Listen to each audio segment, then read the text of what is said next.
ಆತ್ಮೀಯ H16 news ಅರ್ಥಾತ್ ಹೇ ಸೀತಾರಾಮ್ ನ್ಯೂಸದ ವೀಕ್ಷಕರೇ, ನಾನು ನಿಮ್ಮವ ಎಂ ಆಯುಧ ಮಲ್ಲಪ್ಪ ಜೊತೆ ಅವರು. ತಾವು ಈಗ ಸುದ್ದಿಗಳ ಲೋಕಕ್ಕೆ ಎಂಟ್ರಿ ಹೊಡಿತಾ ಇದ್ದೀರಿ. ಈ ಸುದ್ದಿಗಳನ್ನು ಪ್ರತಿಯೊಂದು ನೋಡೋ ಜೊತೆಗೆ ನಿಮ್ಮ ಅಭಿಪ್ರಾಯಗಳನ್ನು ಹಚ್ತಾ ಇರಿ. ಯಾಕಂದರೆ ಈ ಸುದ್ದಿಗಳು ನಿಮಗಾಗಿ, ನಿಮ್ಮ ಬದುಕಿಗಾಗಿ, ನಿಮ್ಮ ವೈಚಾರಿಕೆಗಾಗಿ, ನಿಮ್ಮ ತಿಳುವಳಿಕೆಗಾಗಿಯೂ ನಿಮಗೂ ಗೊತ್ತು. ಜೊತೆಗೆ ನಮಗೂ ನಿಮ್ಮೊಂದಿಗೆ ಇದೊಂದು ಮಾತಾಡುವಂಥ ಜೊತೆಗೆ ಸುದ್ದಿಗಳನ್ನು ಬಿಡುವಂಥ ಕೆಲಸ. ಈ ಕೆಲಸದಲ್ಲಿ ನಾವು ನಿಮ್ಮೊಂದಿಗಿದ್ದೀವಿ ಅಂತ ಹೇಳ್ತಾ ನೋಡ್ತಾ ಇರಿ ಈ ಸುದ್ದಿಗಳನ್ನು. ಈ ದಿನ ನಾವು 2 ವರ್ಷದಿಂದ ನಾವು ಮಾಡಬೇಕು ಅಂತ ಒಂದು ಆಸೆ ಇಟ್ಕೊಂಡಿದ್ದೀವಿ. ಸೊ ಅದು ಬಂದಿದೆ. ಭೈರಪ್ಪರ ಶಾಲೆಗೆ ಬಂದಿದೆ. ಸೊ ಕಲ್ತರು ನಡೆ ಮಾಡ್ತಾ ಇದ್ವಿ, ಹಾಗಾಗಿ ಕಲ್ತರು ಸ್ವಲ್ಪ ಫಸ್ಟ್ ಬರ್ತಾ ಇದೆ. ಸೊ ಈ ಸ್ಮಾರ್ಟ್ ಕ್ಲಾಸ್ನಲ್ಲಿ ನಾವು 4 ಡಿಸ್ಟಾಪ್ಸು ಮತ್ತು ಒಂದು ಲ್ಯಾಪ್ಟಾಪು ಮತ್ತು ಒಂದು ಪ್ರಿಂಟರ್ನ ಕೊಡ್ತಾ ಇದ್ವಿ. ಸೊ ನಮ್ಮ ಆಸೆ ಮತ್ತು ನಮ್ಮ ಎಕ್ಸ್ಪೆಕ್ಟೇಷನ್ಸ್ ತುಂಬ ಸಿಂಪಲ್. ಎಲ್ಲ ಮಕ್ಕಳಿಗೆ ಸಾಫ್ಟ್ವೇರ್ ಇಂಜಿನಿಯರ್ ಮಾಡಬೇಕು ಅಂತ ಏನಿಲ್ಲ. ಪ್ರತಿಯೊಂದು ಮಗುನು ಬೇಸಿಕ್ ಕಂಪ್ಯೂಟರ್ನ ಆನ್ ಮಾಡೋದು, ಶಟ್ ಡೌನ್ ಮಾಡೋದು, ಕನ್ನಡ ಮತ್ತು ಇಂಗ್ಲೀಷ್ ಟೈಪಿಂಗು ಮತ್ತು ಕೋರ್ ಡ್ರಾಯಿಂಗನ್ನು ಮಾಡೋಂಥದ್ದನ್ನು ಸ್ವತಂತ್ರವಾಗಿ ಮಾಡಬೇಕು. ಫಸ್ಟ್ ಸ್ಟ್ಯಾಂಡರ್ಡಲ್ಲಿ ಅದು ಮಾಡಬೇಕು ಅಂತ ಹೇಳ್ಬಿಟ್ಟು ನಮ್ಮ ಆಸೆ. ಆ ಒಂದು ಆಸೆ ಇವತ್ತು ಈಡೇರಿದೆ. ಇರೋಂಥ ಪೇರೆಂಟ್ಸ್ಗೆಲ್ಲ ನನ್ನ ಒಂದು ಮನವಿ ಏನಂದರೆ, ನೀವು ಪ್ರತಿ ದಿವಸ ನಿಮ್ಮ ಮಕ್ಕಳನ್ನ ಕೇಳಿ ಕಂಪ್ಯೂಟರ್ನ ಯೂಸ್ ಮಾಡ್ತಾ ಇದ್ದಾರೆ, ಅವಕಾಶ ಕೊಟ್ಟಿದ್ದಾರೆ ಅಂತ ಹೇಳ್ಬಿಟ್ಟು. ಹಾಗಾಗಿ ಮಕ್ಕಳೇ ಯೂಸ್ ಮಾಡಲಿಕ್ಕೆ ಅಂತ ಕೊಟ್ಟಿರೋಂಥ ಕಂಪ್ಯೂಟರ್ಗಳು ಕೂಡ ಇಲ್ಲಿಂದ ಮುಂದೆ ಹೋಗುವಂಥ ಮಕ್ಕಳು ಒಂದು ಉನ್ನತ ಹುದ್ದೆಗೆ ಹೋಗಲಿ ಅಂತ ಹೇಳ್ಬಿಟ್ಟು ನಮ್ಮ ಆಸೆ ಆಗಿದೆ. ಆ ಒಂದು ಆಸೆ ಇವತ್ತು ಈಡೇರಿದೆ ಅಂತ ಹೇಳಿಕ್ಕೆ ಅದು ಶ್ರೀಮಂತನೇ ಆಗಿರಲಿ ಬಡವನೇ ಆಗಿರಲಿ, ಅವ್ನೇನೋ ಒಂದು ಪ್ರಾಬ್ಲಮ್ ಆಗಿದೆ, ಅದು ಹೇಳ್ಕೊಳಕ್ಕೆ ಬಂದಿರ್ತಾನೆ. ಏನಿದೆ ಕೇಳಿ ಅದನ್ನು ಅವ್ನಿಗೆ ನಮ್ಮ ಕಡೆಯಲ್ಲಿ ಏನು ಸಹಾಯ ಮಾಡಬೇಕು, ಲೀಗಲಿ ಆಗಲಿ ಹ್ಯೂಮನ್ ನಾವು ಮಾನವೀಯತೆಯಿಂದ ಏನು ಮಾಡಬೇಕು ಅದನ್ನು ಮಾಡಬೇಕು. ಅವ್ನ ಸ್ಟೇಟಸ್ ಏನಿದೆ ಅಂತ ನೋಡಿ ಮಾಡಬೇಕು.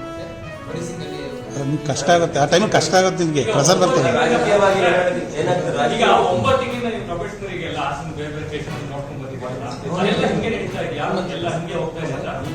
ಹೇಳೋದಲ್ಲ ಆ ಥರ. ರಾಜಕೀಯ ವ್ಯಕ್ತಿಗಳು ಯಾವಾಗ ಫೋನ್ ಮಾಡ್ತಾರೆ ಅಂದ್ರೆ ಸರ್, ಅವ್ರು ಹೋಗ್ಬಿಟ್ಟು ಹೇಳ್ತಾರೆ, ಅವ್ರಿಗೆ ವ್ಯಕ್ತಿಗಳು ರಾಜಕೀಯ ವ್ಯಕ್ತಿಗಳು ಏನ್ ಹೇಳ್ತಾರೆ, ನಮ್ಗೆ ಈ ತರ ಆಗಿದೆ ಅಂತ. ಬಟ್ ಅವ್ರಿಗೆ ನೈಜತೆ ಗೊತ್ತಿರಲ್ಲ, ಯಾವ ತರ ಸಮಸ್ಯೆ ಆಗಿರುತ್ತೆ ಅಂತ ಗೊತ್ತಿರಲ್ಲ, ಒಂದು ಸೈಡ್ ಸ್ಟೋರಿ ಗೊತ್ತಿರುತ್ತೆ. ಅಲ್ಲ, ಎಲ್ಲ ಗೊತ್ತಿದ್ರು ಕೂಡ ನಾಟಕ ಮಾಡ್ತಾರೆ.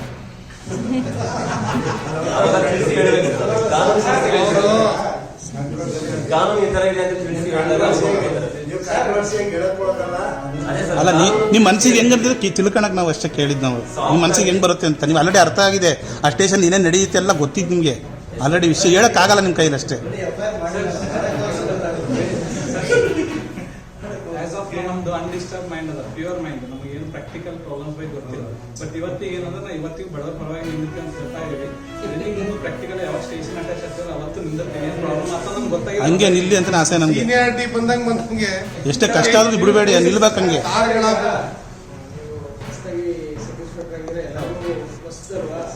ಈಗ ಏನಾಗಿದೆ ಪ್ರೆಸೆಂಟ್ ಪ್ರೊಫೆಷನಲ್ ಇರ್ಬೋದು ಅಥವಾ ಡ್ಯೂಟಿಲಿ ಒಂದು ಸ್ಟೇಷನ್ ಅವರಿಗೆ ಪೊಲೀಸ್ ವೆಹಿಕಲ್ ಗಾಡಿಗೆ ಓಡಬೇಕು. ಜಾಸ್ತಿ ಎನ್ಕ್ವೈರಿ ಮಾಡಿದ್ರು ಥೆಫ್ಟ್ಗಿಂತ ಒಂದು ಬಸ್ಗೆ ಜಾಸ್ತಿ ಆಗ್ತಾರೆ ಸರ್. ಈಗ ನೀವು ಯಾವ ಸ್ಟೇಷನ್ ನೋಡಿ ಜಾಸ್ತಿ 3 ಜನ ಅಂತ ಸಂದರ್ಭ ಮುಟ್ಟಿಸಿದಿರಿ. ಮುಂದುವರೆದು ಈ ಸಂದರ್ಭದಲ್ಲಿ ಬಿಪ್ಪಿ ಚಿತ್ರವನ್ನ ಬದುಕಿನ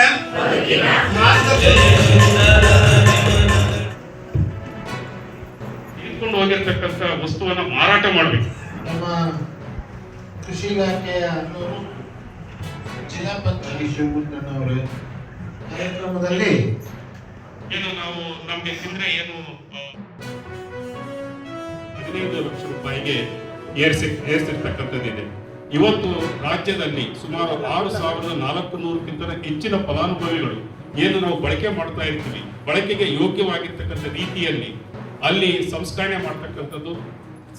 ಮಾಡಿರ್ತಕ್ಕಂಥದ್ದನ್ನ ಮೌಲ್ಯವರ್ಧನೆ ಮಾಡಿರ್ತಕ್ಕಂಥದ್ದನ್ನ ಅಲ್ಲಿ ಈ ಒಂದು ಪ್ಯಾಕಿಂಗ್ ಮಾಡ್ತಕ್ಕಂಥದ್ದು, ಆಮೇಲೆ ಅದಕ್ಕೊಂದು ಬ್ರ್ಯಾಂಡ್ ಅನ್ನ ಕೊಡ್ತಕ್ಕಂಥದ್ದು, ಆ ಬ್ರ್ಯಾಂಡ್ ಅಡಿ ಮಾರುಕಟ್ಟೆಗೆ ತಾವು ಒಂದು ಮಾರುಕಟ್ಟೆ ವ್ಯವಸ್ಥೆಯನ್ನು ಸಹ ಕಲಿಸ್ತಕ್ಕಂಥದ್ದು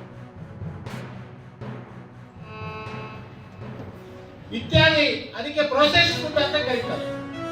ಸಂಸ್ಕರಿತ ಉತ್ಪನ್ನಗಳು, ಆಹಾರದ ಉತ್ಪನ್ನಗಳು, ಅದು ನೀವು ಮಿಲೆಟ್ಸ್ ಅಂತ ಕರೀರಿ, ಉಪ್ಪಿನಕಾಯಿ ಅಂತ ಕರೀರಿ, ಅಥವಾ ಇನ್ನೇನೇ ನೀವು ಕರೆದ್ರು ಕೂಡ ಅದನ್ನ ಪರಿಷ್ಕೃತ ಅಂದ್ರೆ ಪ್ರೊಸೆಸ್ಡ್ ಫುಡ್ ಅಂತ ಹೇಳಿ ಕರೆಯುವಂಥದ್ದು ಮಾಡ್ತಾರೆ. ಅದು ಎಷ್ಟು ಎಕ್ಸ್ಪೋರ್ಟ್ ಆಗ್ತಾ ಇದೆ ನಮ್ಮ ದೇಶದಿಂದ ಅಂತಂದ್ರೆ ಸುಮಾರು 7.5 ಲಕ್ಷ ಕೋಟಿ ಪ್ರೊಸೆಸ್ಡ್ ಫುಡ್ ಅನ್ನ ಎಕ್ಸ್ಪೋರ್ಟ್ ಮಾಡ್ತಾ ಇದ್ದಾರೆ ಭಾರತದಿಂದ ಹೊರ ದೇಶದಲ್ಲಿ.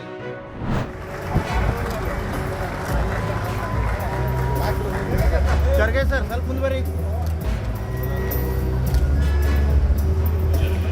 Our national fit for large scale distributed innovation. And a reminder that even a small flame can Always believe that these cities come forward and be the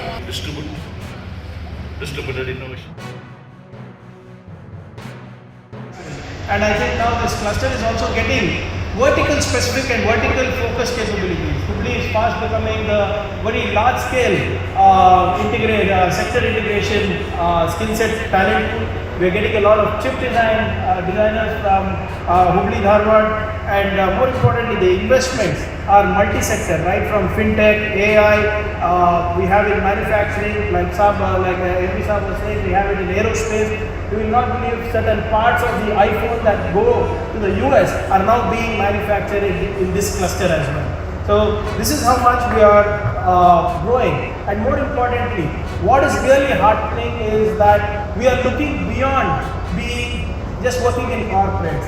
In the last few years, in the 3 editions of Elevate, so there is a program by the government of Karnataka. We run a program called Elevate where we give startup grants of up to 50 lakhs per startup. It's a brand, you need to pay back nothing. The idea is to encourage entrepreneurship and innovation across the state.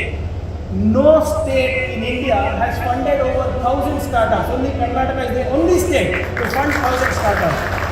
And in Hubli alone, more than 125 startups have been funded. ಆದ್ಮೇಲೆ ಎಲ್ಲ ಸುದ್ದಿಗಳನ್ನು ನೋಡಿದ್ರಲ್ಲ, ಏನು ಅನಿಸ್ತು ನಿಮಗೆ? ಇದರಲ್ಲೇ ನಿಮ್ಗೆ like ಆಗಿರ್ಬೋದು, ಡಿಸ್ಲೈಕು ಆಗಿರ್ಬೋದು, ಕಾಮೆಂಟ್ ಬೇಡಪ್ಪ ಅಂತೂ ಅನಿಸಿರ್ಬೋದು, ಕಾಮೆಂಟ್ ಮಾಡಬೇಕಪ್ಪ ಅನಿಸಿರ್ಬೋದು, ಶೇರ್ ಮಾಡಬಾರ್ದಪ್ಪ ಅನಿಸಿರ್ಬೋದು, ಅದು ಮಾಡಬೇಕು ಅನಿಸಿರ್ಬೋದು.